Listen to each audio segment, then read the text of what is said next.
ये बात उन दिनों की है जब बुद्ध मरवन में अपना समय व्यतीत कर रहे थे।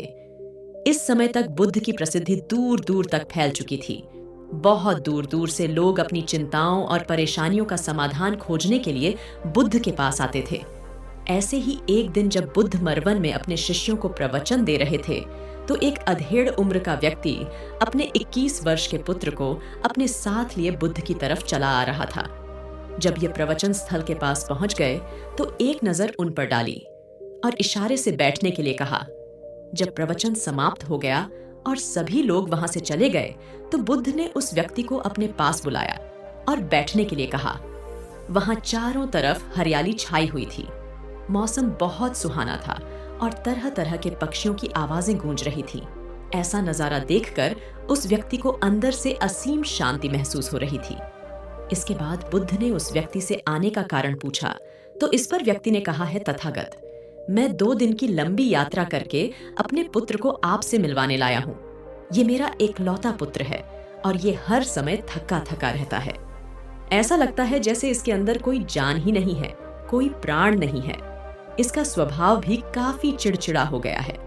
अगर हम इससे कुछ भी कहते हैं, तो यह हमारी छोटी छोटी बातों पर गुस्सा हो जाता है।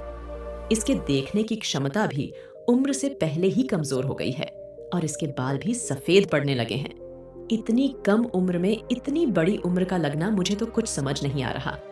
मैं अपने पुत्र के स्वास्थ्य को लेकर बहुत चिंतित हूँ। जब मैं अपने पुत्र को वैद्य जी के पास लेकर गया, तो उन्होंने कुछ औषधि दी और कहा, अपने पुत्र को तनाव कम लेने के लिए कहो। वो अपने दिमाग में बहुत अधिक तनाव लेता है, इसलिए उसकी ऐसी हालत हो गई है। लेकिन मुझे उनके बहुत समझाने के बाद भी तनाव का मतलब समझ नहीं आया। मुझे नहीं पता कि तनाव होता क्या है, ये किन कारणों से आता है और उसे कैसे अपने पुत्र के दिमाग से निकालूं। लेकिन मुझे सबसे पहले तो ये समझना है कि तनाव होता क्या है। इसीलिए मैं आपके पास आया हूं। कृपया आप मेरी समस्या का समाधान कीजिए। यह सुन बुद्ध उसके पुत्र को बड़े ध्यान से देखते हैं, उसके चेहरे को देखते हैं, उसकी आंखों को देखते हैं और फिर उसके हाथों की नब्ज को भी देखते हैं। यह सारी विधि करने के पश्चात बुद्ध उस व्यक्ति से कहते हैं, तनाव लेना तो कोई नहीं चाहता, लेकिन फिर भी यह तनाव लोगों के दिमाग को दीमक की तरह पकड़ लेता है और व्यक्ति जान भी नहीं पाता कि वह तनाव में जी रहा है। लेकिन अगर व्यक्ति तनाव के कारणों को अच्छे से समझ लेता है और तनाव के बारे में कोई ऐसा पैमाना बना लेता है जिससे वह जान सके कि वह कितने तनाव में है, तो वह इस समस्या का समाधान भी खोज सकता है। सबसे पहले तो तुम ये समझो कि तनाव होता क्या है। जब भी कोई व्यक्ति कोई काम कर रहा होता है, लेकिन उसका मन कहीं दूर भटक रहा होता है, कल्पनाओं में होता है, तो उसके शरीर और मन के बीच एक दूरी पैदा हो जाती है। यह दूरी जितनी अधिक होगी, व्यक्ति उतनी ही ज्यादा बेहोशी की अवस्था में होता है और शरीर व मन के बीच की इसी दूरी, इसी खिंचाव को तनाव कहा जाता है। आखिर कोई पसंदीदा खेल खेलने के बाद व्यक्ति चुस्ती और प्रसन्नता से क्यों भर जाता है, जबकि उसने तो अपने शरीर को थकाया है। लेकिन समझने वाली बात यह है कि खेलते समय मन और शरीर एक साथ पूरी तरह से उस खेल में केंद्रित होते हैं, जिससे शरीर और मन के बीच दूरी पैदा नहीं होती और कोई तनाव पैदा नहीं होता। और अगर दिमाग में कोई तनाव था भी, तो वो भी दूर हो जाता है। लेकिन इसके विपरीत, जब हम कोई ऐसा काम करते हैं जो हमें पसंद नहीं है, तो हमारा शरीर तो उस काम को कर रहा होता है, लेकिन हमारा मन कहीं दूर कल्पनाओं में भटक रहा होता है, जिससे शरीर और मन के बीच एक दूरी पैदा हो गई और तनाव ने जन्म ले लिया। इसीलिए व्यक्ति को एक समय पर सिर्फ एक ही काम करना चाहिए और अपने तन और मन की सारी शक्ति उसी एक काम पर लगा देनी चाहिए, जिससे व्यक्ति के अंदर तनाव पैदा ही ना हो। इसके बाद बुद्ध ने कहा, तनाव पैदा होने के मुख्य 8 कारण होते हैं और जिसने इन कारणों को समझ लिया, वो जीवन भर तनाव मुक्त रह सकता है। मुख्य कारणों में सबसे पहला कारण है अति महत्वाकांक्षी होना। महत्वाकांक्षी होना अच्छी बात है, लेकिन क्या कभी आपने इस बात पर ध्यान दिया है कि इंसान के लक्ष्य कभी पूरी ही नहीं होते। उसका एक लक्ष्य पूरा हुआ नहीं कि वह दूसरे की तरफ भागने लगता है, दूसरा पूरा हुआ तो तीसरे की तरफ, और इस तरीके से वो अपने लक्ष्यों को पाने के लिए जिंदगी भर गोल गोल घूमता रहता है। इसीलिए जो व्यक्ति अति महत्वाकांक्षी होता है, जिसने बड़े बड़े लक्ष्य बनाए होते हैं, वह वर्तमान में कभी रह नहीं पाता। उसका मन सदैव भविष्य की योजनाएं बनाने में ही व्यस्त रहता है। उसका शरीर तो वर्तमान में रहता है, लेकिन मन भविष्य में ही रहता है, जिससे मन और शरीर के बीच दूरी पैदा हो जाती है और वह तनाव भरी जिंदगी जीने लगता है। बुद्ध के मुंह से यह बात सुन उस लड़के ने कहा, बुद्ध, तो फिर इसका मतलब है कि हमें लक्ष्य नहीं बनानी चाहिए, क्योंकि लक्ष्य बनाना भी तो महत्वाकांक्षी ही है। इस पर बुद्ध ने कहा, जीवन में लक्ष्य बनाना कोई गलत बात नहीं है, लेकिन समस्या तब उत्पन्न होती है जब वो अपना पूरा ध्यान उस लक्ष्य से मिलने वाले परिणाम पर ही लगा देते हैं और उसके परिणाम की चिंता करते रहते हैं। व्यक्ति को वर्तमान में जीना आना चाहिए। आप लक्ष्य बनाइए और उस लक्ष्य की प्राप्ति के लिए कड़ी मेहनत करिए, लेकिन साथ ही साथ आपको इस बात का भी ज्ञान होना चाहिए कि आप अभी वर्तमान में जी रहे हैं और वर्तमान ही सत्य है। बुद्ध ने आगे कहा, तनाव का दूसरा सबसे बड़ा कारण है ईर्ष्या। जब व्यक्ति ईर्ष्या और जलन से भर जाता है तो उसका मन अंदर से सड़ने लगता है। ईर्ष्या एक आंतरिक घाव है। आंतरिक घाव यानी मन का घाव व्यक्ति के शरीर का घाव तो भर सकता है, लेकिन मन का घाव कभी नहीं भर सकता। इसीलिए व्यक्ति को दूसरे की खुशी और तरक्की से कभी ईर्ष्या नहीं करनी चाहिए, क्योंकि वो तनाव का कारण है। इसके बाद बुद्ध ने तनाव का अगला कारण बताते हुए कहा कि अरुचिपूर्ण काम करने से भी मन में तनाव पैदा होता है। जो काम करना हमें पसंद ही नहीं है, जिस काम में हमारी रुचि ही नहीं है, उस काम में हमारा मन लग ही नहीं पाएगा। हमारा शरीर तो वही बैठा रहेगा, लेकिन हमारा मन कल्पनाओं की उड़ान भरेगा, जिससे शरीर और मन के बीच दूरी पैदा हो जाती है और व्यक्ति तनावग्रस्त हो जाता है। इसीलिए इंसान को हमेशा अपनी रुचि के अनुसार ही कार्य करनी चाहिए। अगर व्यक्ति ने यह पता कर लिया कि उसे कौन सा काम करना पसंद है और वो उसी काम को अपने जीवन का लक्ष्य बना लेता है, तो फिर वो काम उसके लिए काम नहीं बल्कि खेल बन जाता है। फिर बुद्ध ने कहा, तनाव का चौथा कारण होता है किसी दूसरे से अपेक्षा रखना।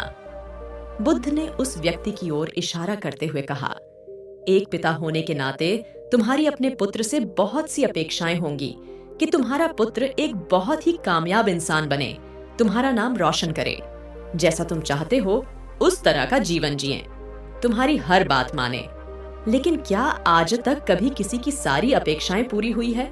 जब भी कोई व्यक्ति किसी दूसरे से कोई अपेक्षा रखने लगता है तो वो अनजाने में अपने लिए तनाव पैदा करने लगता है। जरा सोचो कि अगर तुम्हारा बेटा तुम्हारे अनुसार काम नहीं कर रहा और वो नहीं बन पा रहा जो तुम उसे बनाना चाहते हो, तो निश्चित रूप से तुम्हारे दिमाग को तनाव पकड़ लेगा।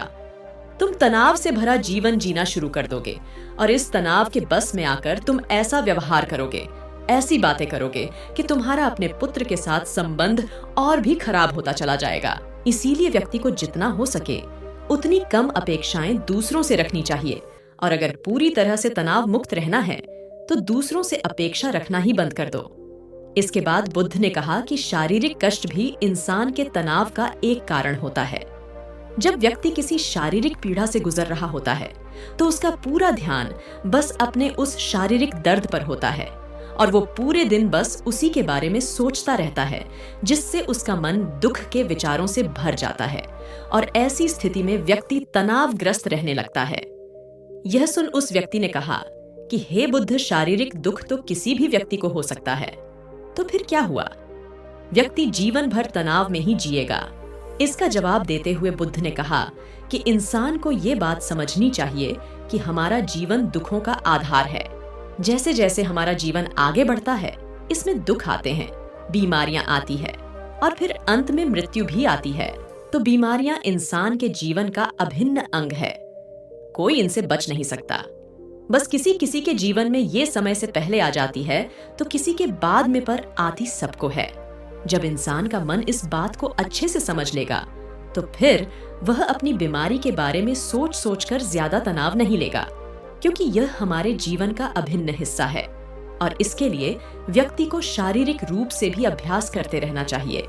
अपने जीवन में व्यायाम और स्वस्थ जीवन शैली को भी जगह देनी चाहिए ताकि उसका शरीर लंबे समय तक निरोगी रहकर सही से काम कर सकें।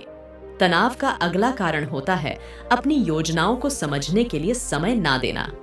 कुछ लोगों के दिमाग में कोई विचार आया नहीं कि वो बिना सोचे समझे उस पर काम करना शुरू कर देते हैं, और जब उस काम में उन्हें असफलता मिलती है तो वह तनाव से भर जाते हैं, क्योंकि उन्होंने उस काम को शुरू करने से पहले उसके बारे में पूरी जानकारी इकट्ठा नहीं की थी। इंसान को कोई भी काम शुरू करने से पहले उसके अच्छे और बुरे परिणामों के बारे में ठीक से सोच विचार कर लेना चाहिए। इंसान को इस बारे में भी सोच लेना चाहिए कि अगर ये योजना सफल नहीं हुई तो फिर इसके बाद मैं क्या करूंगा। इसलिए व्यक्ति को अपनी योजनाओं को ठीक से समझने के लिए पूरा समय देना चाहिए, ताकि बाद में उस योजना की वजह से तनाव पैदा ना हो। तनाव का 7वां और सबसे बड़ा कारण होता है टाल मटोल करना, आज के काम को कल पर टालना। आप लोगों ने ये कहावत तो सुनी होगी कि आलसी इंसान के शरीर का सबसे बड़ा शत्रु है। इंसान आलस्य की वजह से आज के काम को कल के लिए टाल देता है, और फिर काम को टालना उसकी आदत बन जाती है।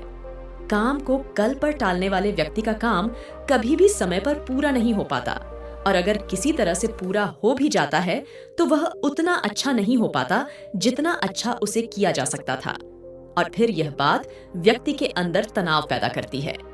लेकिन काम को टालना या काम को एकदम अंत समय पर करना एक आदत है, इसीलिए व्यक्ति ना चाहते हुए भी बार बार अपनी इस आदत का शिकार बन जाता है और काम को टालता रहता है, और फिर जब काम की समय सीमा पास आ जाती है तो वह तनाव से भरकर काम को पूरा करने का प्रयास करता है। इसीलिए तनाव मुक्त रहने के लिए व्यक्ति को काम को टालने की आदत छोड़नी पड़ेगी, और यह तभी संभव है जब व्यक्ति काम को समय से पहले खत्म करने का निश्चय करे। सबसे आखिरी और सबसे प्रमुख कारण जो तनाव का होता है वो है ज्यादा सोचना।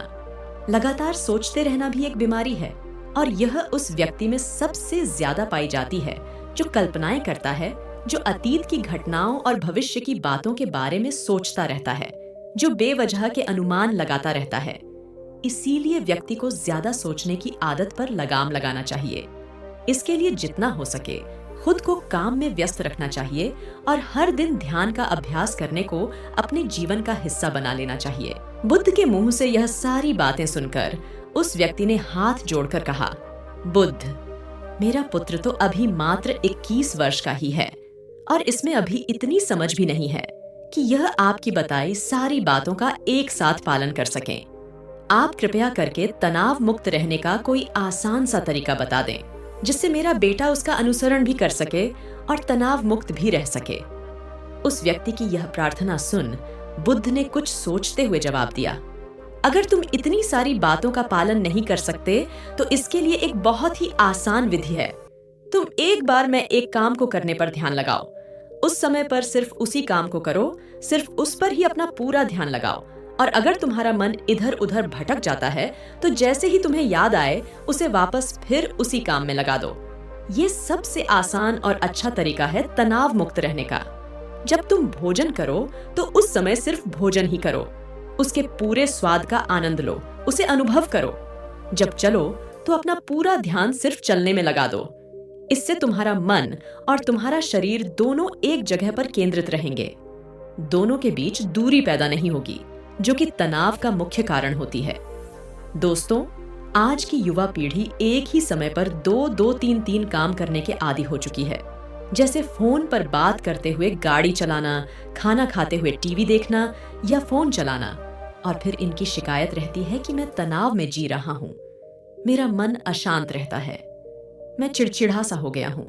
जब कोई व्यक्ति एक ही समय पर 3-3 काम करेगा तो तनाव पैदा होना तो स्वाभाविक है, क्योंकि दिमाग तो एक समय पर पूरा ध्यान लगाकर सिर्फ एक ही काम कर सकता है।